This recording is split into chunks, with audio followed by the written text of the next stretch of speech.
and Monica sat down with Carmelo Anthony, which a lot of the NBA players have a better understanding of what some of the women are going through, but there is an overall message that they do try to convey that this is mostly a business first before basketball.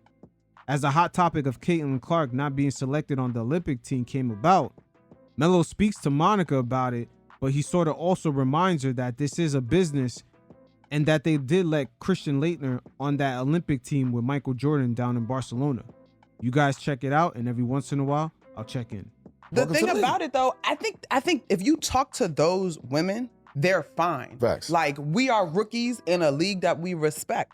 It's all the outside noise that has been sort of nauseating to a degree. But they get it. Angel said in her Vogue drop that she was going pro. Like, I'm excited to play against the best. Kayla has said it. Like, the Olympic team is the best team in the world. Like, it's a goal of mine to make it. I'm fine not being on it. Like, it's all this other stuff. So Melo, give me your honest thing, right? Because this is the first time in this conversation that I have kind of sat in the middle. I'm like, the women's team has been so dominant. The 12th player was not going to make a difference. Yeah. No. But I totally respect merit and that being people's career aspiration and dream. Yes. And if I seen somebody get the nod just off of marketing and following, I would feel a type of way too. Yeah. So for you, right, knowing how competitive that is, in Caitlin's case, she hasn't been able to attend the camps and stuff. She was playing in college still, right? So she doesn't have that camaraderie. Do you think it was a miss by Team USA? I think to the word that you use, marketing. Okay. Oh, like your favorite word. See, Melo is much smoother. He's kind of letting her know with a lot of grace, like, hey, this is a business. The marketing is important. Your favorite word, right? We talk about, like, the women's U.S. national team has been dominant forever. Whether who come on that team or not, that team is going to always be dominant. So now what happens is you have the domination and you also have the eyeballs now, right? So now we talk about growing this game, this sport globally, right? Now they both meet at one of the higher stages in basketball, in sports, right? Whether you play or not, it should be an honor. You get what I'm saying? Y'all gonna win. Yeah. You're gonna get better, right? You going to that and just taking that role or taking that job or taking that 12 spot, you're gonna learn so much from that. Like, we had AD as a rookie. We had a Mecca Okafor in 04 as a rookie. You know what I mean? Like, we Carlos Bull, like we were the young guys. We didn't play in 04. But again, that's the marketing for your future stars for the NBA, and especially for the athletic wear companies, Nike, Adidas, Reebok. The Olympics is mainly a marketing ploy for those companies along with the NBA.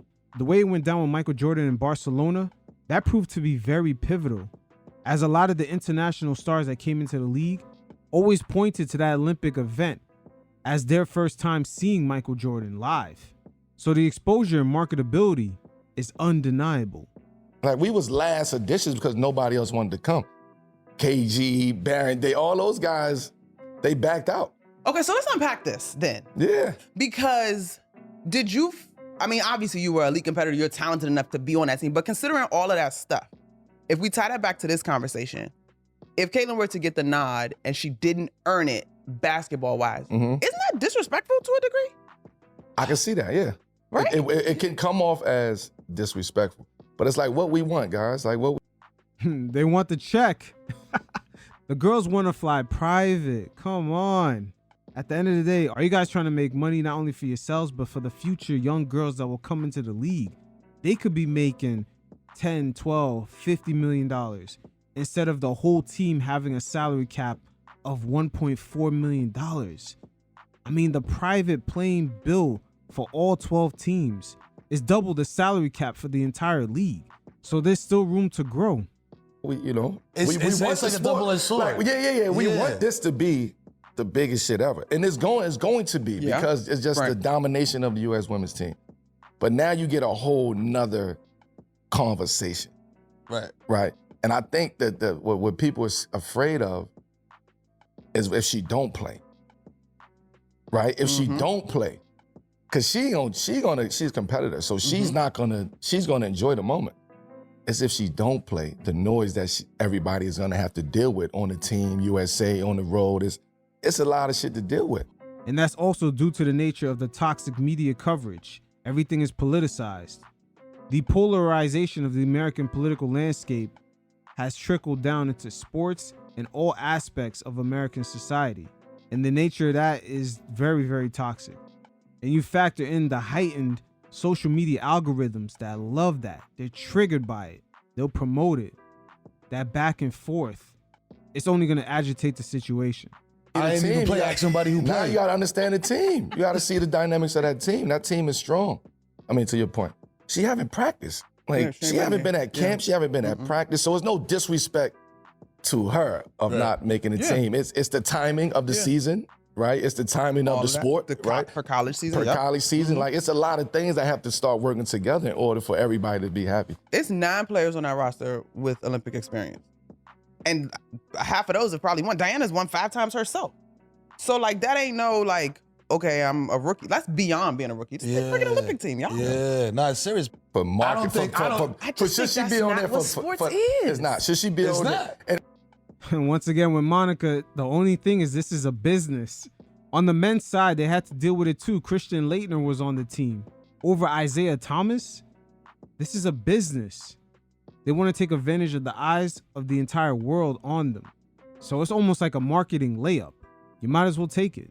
And I'm only saying that because of the like where we at today in society, right?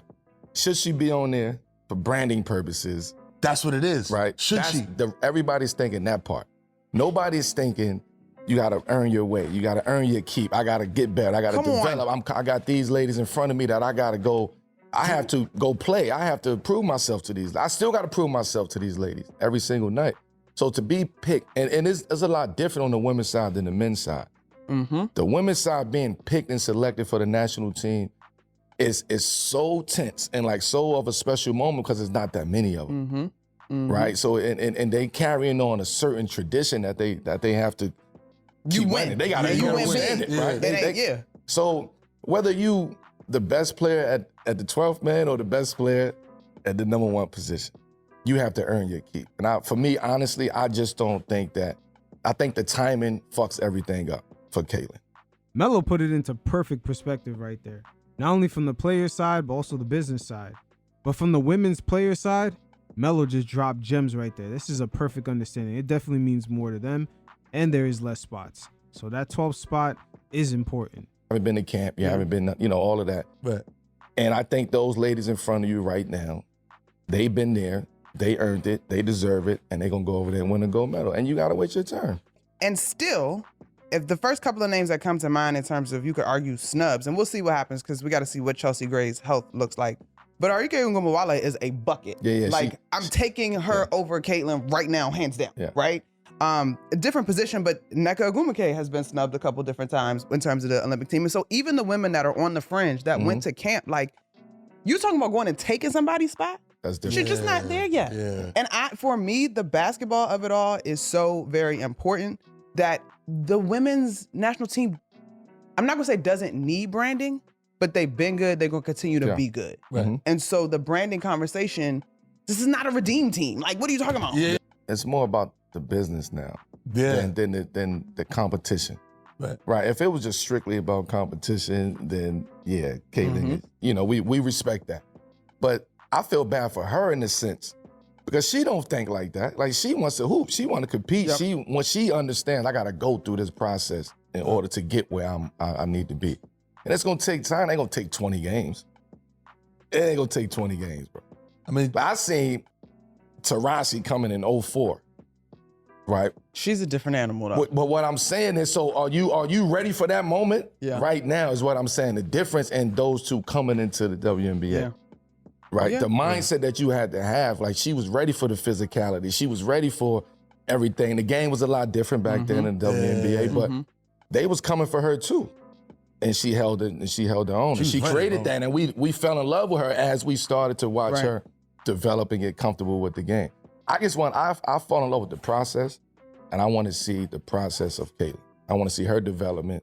I want to see how she grows. I want to see where she goes at with this. I think Next it's gonna Olympics. be fine. Next Olympics. But hey, it is all about the business nowadays, especially with streaming coming in.